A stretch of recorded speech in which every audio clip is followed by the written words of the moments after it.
Gentlemen, to the final edition of 2012 Tea and Tales. Our guest today is Louis Potvin, and Louis Potvin is a man of many accomplishments, some of which you'll hear today. The topic of specific interest is, of course, the establishment of the first radio station in the area, which was Mtn FM. I'm going to let Louis run free here and start with some of his early history, and then eventually he'll end up with Mtn FM. But I think it's a convoluted path. It's a very interesting one. I've heard it many times, and I'm sure you're going to enjoy it also. Take it away, Louis. Well, I'm 88 years old, and I'm a senior, and I have senior's moments too. I first came into the area in 1958, and I liked it. And in 1965 we moved up here permanently. That was quite a drastic change in life, from traveling internationally, living in fancy hotels and putting my coal oil lamp out and so on. But that's where I was brought up, so I felt at home. One day Carol, my business partner, said to me, "Is there not something else that we could do? We have this development down the lake going here." And I said, yes. I said that what the area needs is a radio station for Squamish, Whistler, and Pemberton. So we studied what we would do, and that what the motivation was is that the Squamish, Whistler, and Pemberton were really in conflict between each other at that time.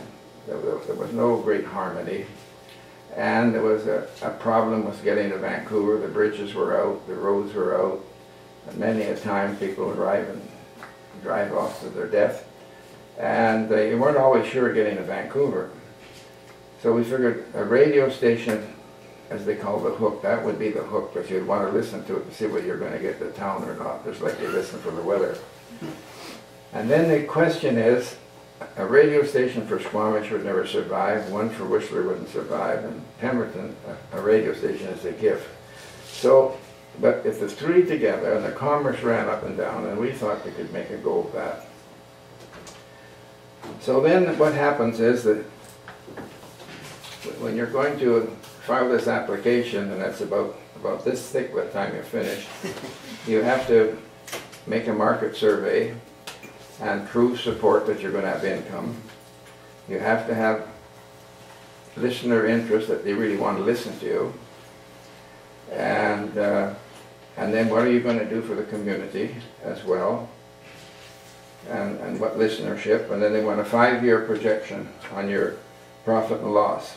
And anyways, we put all that together, and we had tremendous support. The Squamish Nation out of North Vancouver for Squamish supported us, and Leonard Andrew here supported us. And it didn't matter where we went. We got great support, a lot of letters of support. So when you're at the public hearing, you have to have interveners for and against. And Mr. Cumming, you're chair of the regional district? Yes. Do you know these? Oh yes, these are good people, good people. So anyways, the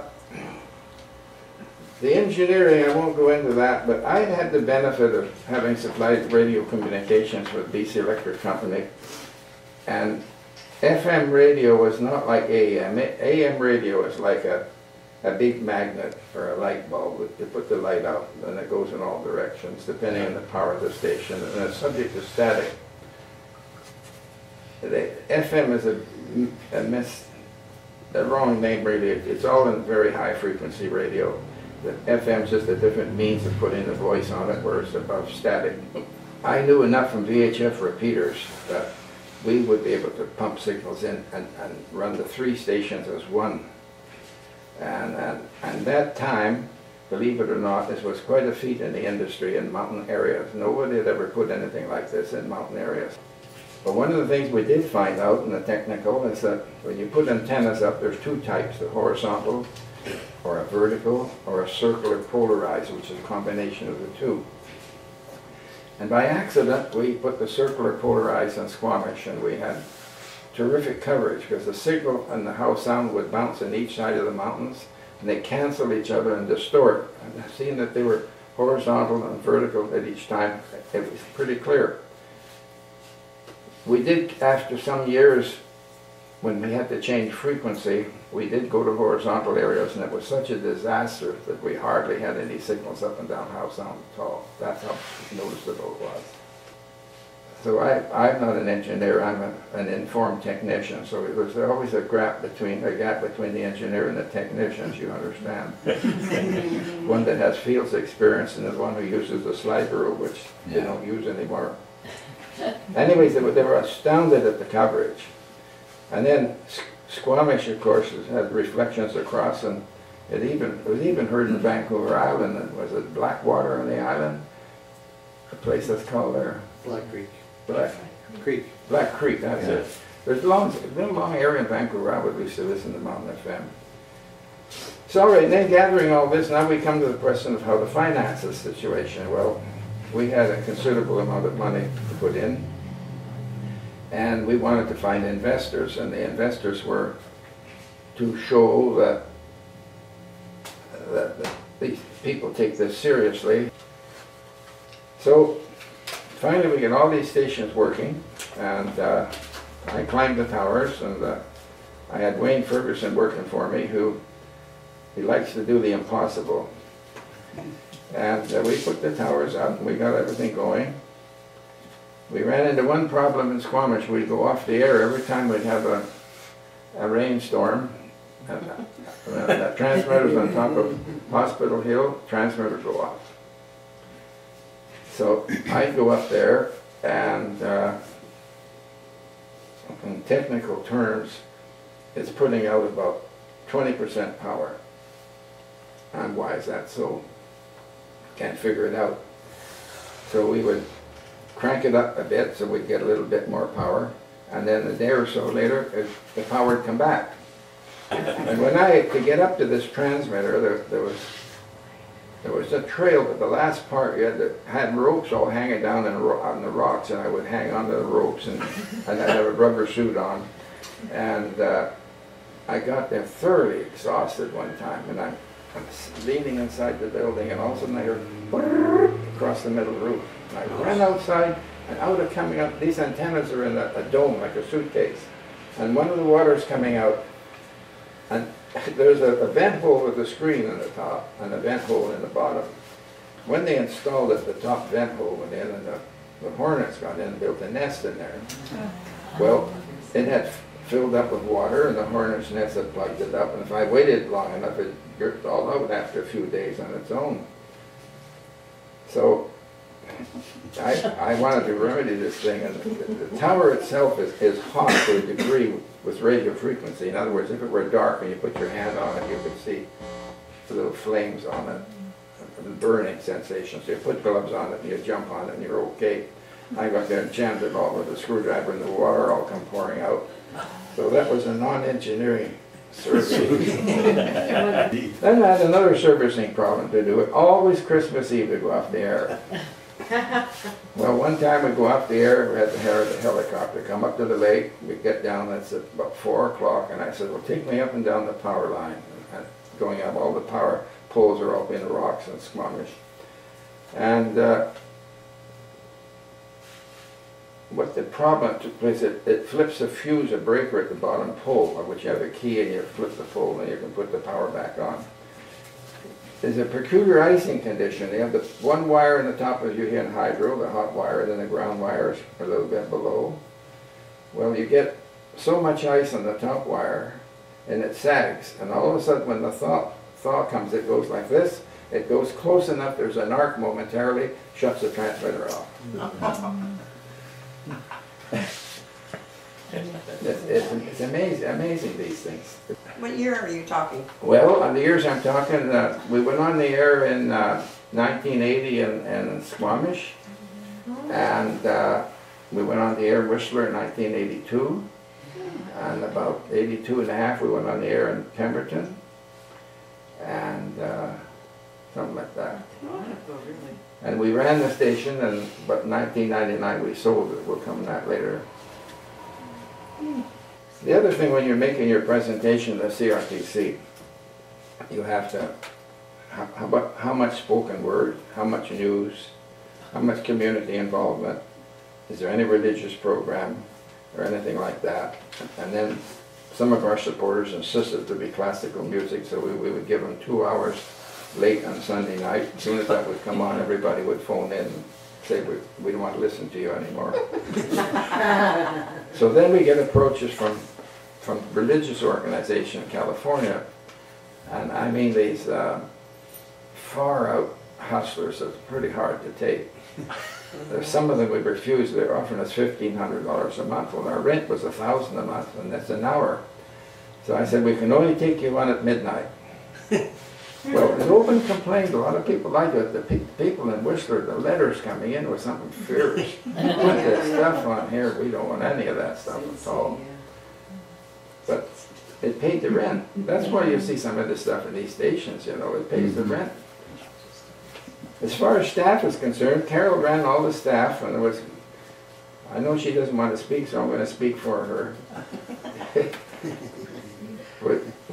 We were predominantly students out of BCIT, and the government paid half the salary, and we had them for 6 months, and they would come and do their practicum there. I don't know if you know Mike Killeen, that's on CTV. He was one of the young boys. Several of them that you see on the networks are all got their beginning. Then we borrowed money from the Federal Business Development Bank. No bank would loan any money for the thing. Whistler was going downhill. We were closing up, and they were opening restaurants, not paying their bills, and it was in a bad state. It was in a state of decay. So Federal Business Bank, they didn't want to do it, but one of the fellows that's in there, the assistant loans officer, had his father and he tried to get in an IMO license, and they didn't succeed. So he was very broadcast oriented. So he pushed it, and we got a loan, and we had 3 subsequent loans. And brace yourself for this. The interest rate ended up at 22.25%. All the time I was in Mtn FM, I never made one principal payment back, but we paid all the interest payments back. And when we sold it, I insisted that the check for the bank be given to me from the buyers, or they split it, because I wanted the joy to take it back. When I took it back, he told me, he said, we never figured we're ever going to see it again. Well, eventually the religious programs disappeared off the air. We had plenty of advertising for that. We didn't worry about that. One of the problems with young people that we had, you have a playlist. And now, computers were just coming in, so we weren't using them full time yet. And they're supposed to do certain things. The guy gets carried away, and Louis and Carol Potvin, well, they're gone home now, they're out of range. And we start listening to this, my God, what's this coming on the station? So we have to stop somewhere and phone. For God's sake, get back on the playlist again. They start playing what they want to play. This is a constant battle. My view of how to run that radio station, it never was. I wanted to run it like you did it in the 30s. And it would have worked very well. And actually, that's a radio for a small town today. The way you run it in the 30s is the way it is. But we got stuck with big expense. We started off with records and cassette tapes, and then the CD discs come in, and then these machines come in where they program them all, and it does it all for you. And you just sit there, and the computer says you can speak and do your thing, and that's it. And then they move out of there into another method. The expense was becoming so prohibitive there was no way you're going to survive in there. It had to be tied with a big network where they can move all that stuff around. Finally, the people that wanted to buy it was Selkirk Communication, which was a subsidiary of Southern, the publishing company, and they own half of BCTV, CKWX, and KISS FM, and a lot of other stations. So we got a letter of intent they're going to buy. Now, the sale doesn't go through, but it goes to the CRTC. The CRTC takes months, and they finally say that's too much concentration of ownership. We can't go for that. So they decided how they're going to break it all up.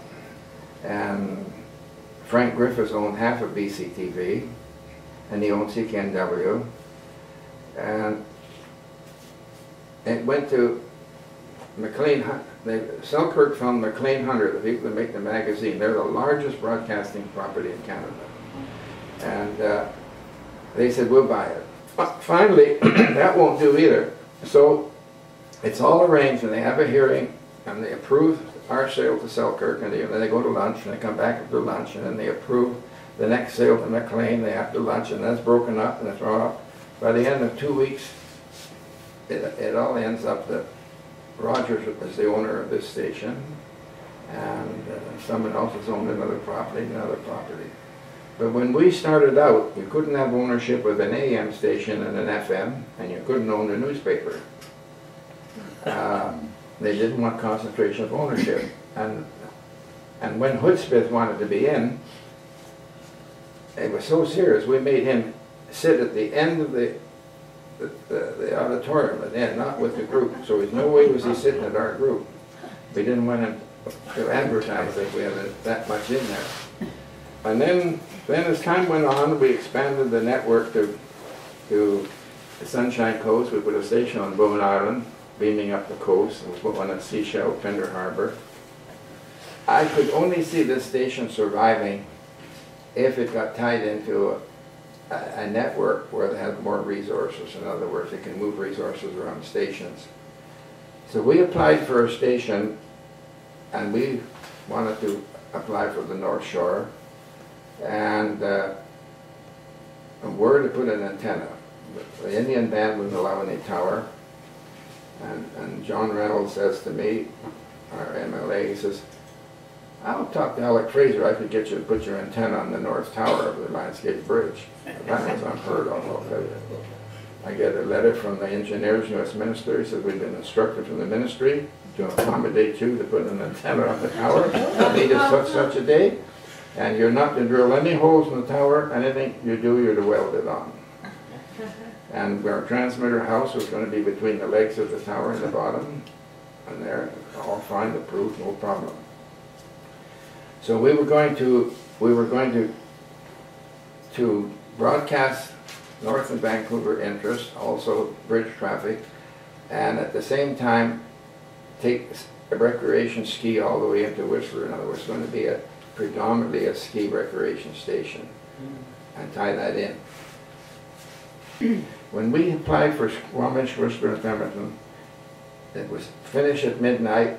In bed about 1:30 in the morning, the phone rings. And remember, when you're having this hearing, you have all the people from the CRT sitting on one side. They're the people who really made the decisions.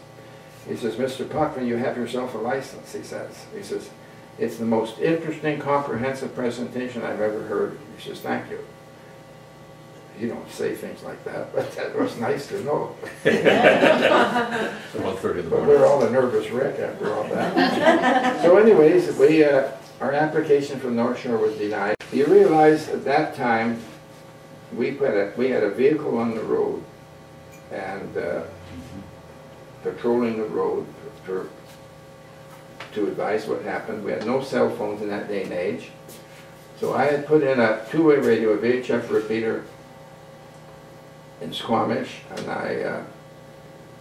I put one on Gabriel Island, which repeated it all the Sunshine Coast, and I had a repeater in Whistler. So I was able to travel most not everywhere, but most places with a walkie-talkie, and go on the air anytime you want. You could right into the studio, you talk to him, he says, the minute I'll put you on. So we did a lot of remotes in Whistler, but not any more than a walkie-talkie. Sometimes you had to get 3 or 4 chairs and put the walkie-talkie up to the window. And then to get a higher powered station, I got an aluminum lunch bucket with a battery, and I put a 10-watt radio in it with a whisker on it, and they could go and do the sports day out there. Then when cell phone came in, well, all that stuff's garbage overnight. I think in Squamish, when we did the transmitter, we had the helicopter people in to drill holes in the rocks, and then they put these pins in, they put the hydro poles in. And then we had to bring a huge helicopter in from Abbotsford to bring the whole transmitter building into one thing. It all came from Alberta. And they dropped it in place. I sure kept me in shape going up to that transmitter tower in Squamish. You have to put the clock back. not what you see today. This was the sole first radio. This was the sole source for your music you get, the sole source for news. News of whether you're going to get to town or not. And you really felt that you were doing a service. All these other people, there's 4 stations in there, and they put another station on. They don't get a feeling like that. There's a sort of a gap here, I think, that would be interesting for these people to learn about, and that is how, because you made reference to this not having the technical or the professional expertise. Yeah. And yet you acquired this technical expertise somewhere along the way, and you reiterated earlier that you had a grade 7 education, which has stood you very well. See, it wasn't 7 wasted years after all, was it? Anyway, it wasn't wasted. But where this gap from 7 years to be able to visualize, construct, and bring together this incredibly complex technical problem. So start after grade 7, because it's an interesting trail. I will tell you very briefly. I was in grade 3 in Port Coquitlam, and didn't get along with my teacher well, and she failed me. And I take this letter home to your mother. Well, I walked home through Port Coquitlam through the sloughs, and there was a cow, and I tore this letter up in little teeny pieces. I went home, and then a week went by. She says, "What did your mother say?" "Oh," I said, "she spanked me." "What did your father?" "He spanked me too." So I knew I could make it from then on. So then I get shipped to Alberta, and Alberta was 1 year behind the schooling, and my schooling was grade 1 to 8 in one room, 3/4 Métis and Indians, and we all spoke French and Indian, and English in the school, French and Indian outside. French is my first language. So I get back to Vancouver, and I am in grade 4, I taught the class. I'm in grade 5, I taught the class.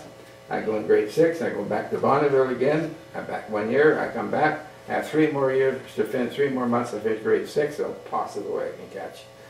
And no one paid any attention to me, or go to see the teacher, or the parents are busy working and all that stuff.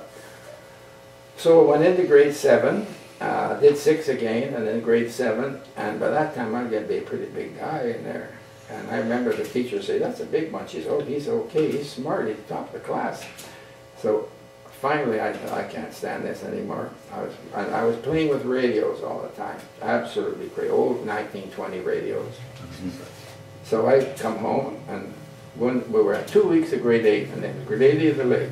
And the teacher was an ex-major from World War I. He used to go into a stroke every now and then. He had a metal plate on his head, and he'd stand there for 15 minutes, the class would go crazy, and then he'd start pounding everybody. And I said, "This is not for me." So I walked out, told my mother I left school. Oh, she was very upset. I said, "I'll get a job." I got a job in the radio store, $3.50 a week. He paid me for 2 weeks, and then he had no more money, so I stayed there for 6 months. I learned how to do radio servicing. I said, "I want to go to Sprachaw School," and it was a lot of money, so she dug up $150, and I went to Sprachaw School. World War II was coming along, so I joined the Air Cadets, not the Air Cadets as you know today. This was an Air Marshal's dream. He had World War I Air Force uniforms. He had an automotive dealership in town, and we used to train in the Armory at Stanley Park. Very professional. And of course, they immediately promoted me and had my sparks, and they made me a radio instructor. But I learned the week before, I could teach the other kids the next day. But it was beyond that. They'll never teach you. So then I opened up my own radio business. I was 16 years old, and I got a road sign, Potvin's Radio Service. I did the PA systems in the P&E in Vancouver and Victoria for the boss at that age. And boy, did I ever learn the low life pretty fast. I'll tell you. And then I joined the Air Force, and the Air Force were really crazy for radio. Before I joined the Air Force, I was holding radio classes at my home at 25 cents a lesson, so they could get in the Air Force. They had a little pre-exam get in. So I got in, I'm 17, and they said, "Well, we can't take you till you're 18, but we're running Vancouver Tech School were running a course where you wear surveys, we'll give you a badge, and you promise to come back when you're 18. So they paid me. So when I was 18, I finished the class there. It was 8 months, and then we went back for another 8 months in Montreal. And then the RAF came over. They had VHF equipment we never had, and they wanted volunteers. I stayed for 2 more months. It was the smartest thing I ever did, because when I came up the coast, I got the job of putting the VHF on all the control towers, bombers, and the fighter planes. I was no more of a specialist than the next guy, but the fact that said you listen to this guy talk, you see, so you were an expert. So I really knew VHF radio. So then after that, I joined the radio company, and I got out of the Air Force. There was 4 people there. It grew to Queen Charlotte Airlines. We had an aircraft and flew up and down the coast doing the radios. I spent 3 or 4 years flying up and down there. There's hardly a place in the coast I've not been in. And I did all that, and then we'd start traveling South America. The company sold them 7 Anson airplanes that we were flying here for a while. We flew them down to Quito, Ecuador. And then I wanted to get into, I got appointed to the Federal Trade Mission. The first, we were starting trade missions, and this one we went and traveled on diplomatic passports. And it was the first electronic trade mission for all of Latin America, so that was on 2 months. And I said to the Canadian, I said, if we ever found a market where there's no Americans, we sure do well. He said, there's Cuba. He says, we've been selling pigs and chickens and cows, but he says, we don't have a trade office, but I'll write external affairs. So I get a call from external affairs, said there's May Day big Cuban celebration. All the East Bloc people are coming from Montreal, the ladies with their furs and the men with their medals and the thing, and canvas is on the floor. And they introduced me, and they said, Mr. Potvin is I'm called, in Cuba and South America, you're a doctor, you're an engineer, and I'm now a professor. So I'm known as Louis Potvin. So that's fine, that's what you want to call me. That's I'll take it. Got a long story short, that was a period over 3 years. In today's dollars, I sold them about $10 million of communications equipment. We did 125 vessels. We're all building. Anybody been to Veradero here? Well, at that time, all these wooden vessels were all deep sea being built Veradero on the beach, outside. All the carpentry work. It would rain like hell, the steam would come up. They keep on building them. And then we did the cruise role, that's the Red Cross, and we did the police. And I imported radar from Britain. We put those in there. And I suppose somewhere I'm on the CIA list somewhere, but never did cause me any problem. And then when I come back, of course, problem took place in this company that I was managing director of. And we got to the point that we did get this problem. All the American suppliers started to cut them off on supplies because they were dealing with communists, and the government says you can't sell to Canadian companies that deal with communist countries. Well, the president of the company got pretty upset about all this, and he figured that the company at that time had been banking with the Mercantile Bank, a Dutch bank. It had been taken over by the First National Bank in New York, and it got nationalized in Cuba and kicked out. I left at my peak. I figured, I'm not leaving them down, I'm leaving them at the top. And the point is, I made a lot of money at that time, more than I ever dreamed you would make. And that was it. That's the story. Yeah.